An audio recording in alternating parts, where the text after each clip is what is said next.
ঈশ্বৰ আমাৰ প্ৰেমময় স্বৰ্গীয় পিতৃ। তেওঁ বিচাৰে যে আমি তেওঁৰ সৈতে প্ৰাৰ্থনা, সৎকৰ্ম আৰু আনক সহায় কৰি তেওঁৰ লগত আধ্যাত্মিক যোগাযোগ বৰ্তাই ৰাখোঁ। দৈনিক প্ৰাৰ্থনা অথবা ধ্যানে আপোনাৰ মানসিক শান্তি, আত্মবিশ্বাস আদি বৃদ্ধি কৰাৰ লগতে শাৰীৰিক সুস্থতা বৰ্তাই ৰখাত সহায় কৰে। আজি আমি প্ৰাৰ্থনাই আপোনাৰ জীৱনত কিদৰে সহায় কৰে তাৰ 6টা বিষয়ে জানো আহক। নম্বৰ 1, প্ৰাৰ্থনাই আপোনাক ভগৱানৰ লগত আধ্যাত্মিক সম্পৰ্ক গঢ়ি তোলাত সহায় কৰে। জীৱনত থকা আপোনাৰ পিতৃ মাতৃৰ দৰেই ভগৱানেও আপোনাৰ লগত কথা পাতিব বিচাৰে। যেতিয়া আপুনি প্ৰাৰ্থনা কৰে তেতিয়া তেওঁ শুনি থাকে। তাৰ পিছত তেওঁ আপোনাৰ প্ৰাৰ্থনাৰ উত্তৰ চিন্তা, আধ্যাত্মিক অনুভূতি, শান্তি, বিশ্বাস তথা আন কৰ্মৰ ৰূপত দিয়ে।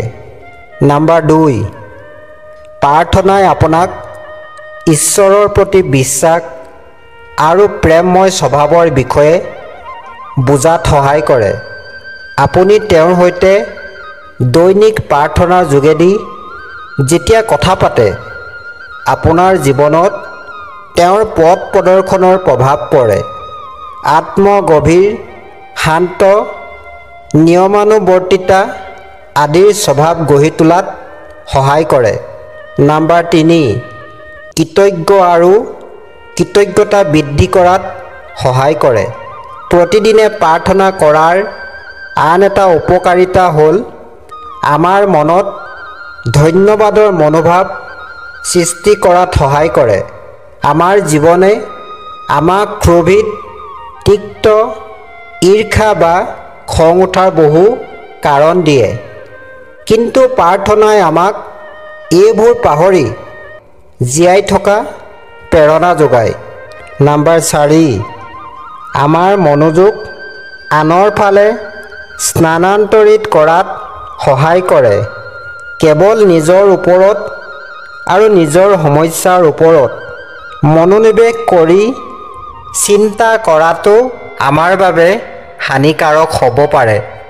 নিজৰ ভালৰ বাবে কিছু চিন্তা থকাটো ভাল, কিন্তু সাধাৰণতে আমি অধিক চিন্তা কৰাতকৈ নিজৰ বিষয়ে কম চিন্তা কৰি অন্য সংকৰ্মত মনোনিৱেশ কৰাত প্ৰাৰ্থনাই আমাক সহায় কৰে। নম্বৰ 5, প্ৰলোভনক দূৰ কৰাত প্ৰাৰ্থনাই সহায় কৰে। প্ৰলোভন এৰাই চলাটো অসম্ভৱ আৰু ইয়াক আওকাণ কৰাটো সহজ নহয়। যদিও প্ৰলোভন পাপ নহয়, কিন্তু প্ৰলোভনৰ লগত হাৰ মানি যোৱাটো পাপ, আৰু ইয়াৰ পৰা হাত সাৰিবলৈ এটা উত্তম উপায় হ'ল ঈশ্বৰৰ ওচৰলৈ ঘূৰি প্ৰাৰ্থনাত সময় অতিবাহিত কৰা। নম্বৰ 6, জীৱনত অলৌকিকতা আৰু বৈচিত্ৰ্য বৃদ্ধি কৰাত প্ৰাৰ্থনাই সহায় কৰে। প্ৰাৰ্থনাৰ চূড়ান্ত সুবিধাটো হ'ল প্ৰাৰ্থনাই অলৌকিকতা আৰু বৈচিত্ৰতা আনিব পাৰে। ঈশ্বৰৰ বিষয়ে বহু কথা ৰহস্যজনক বুলি ক'লেও আমি জানো যে অলৌকিকতা সঁচাকৈয়ে ঘটে। এয়া কোনো ৰোগৰ নিৰাময়ে হওক, জীৱনৰ সফলতাই হওক বা সম্পৰ্কবোৰ ভালে থকাই হওক, ঈশ্বৰে অলৌকিক কাম কৰাৰ বহুতো উদাহৰণ দিছে আৰু সাধাৰণতে প্ৰাৰ্থনাৰ জৰিয়তে সেয়া ঘটে। আৰু এয়াই আমাৰ আধ্যাত্মিক বিশ্বাস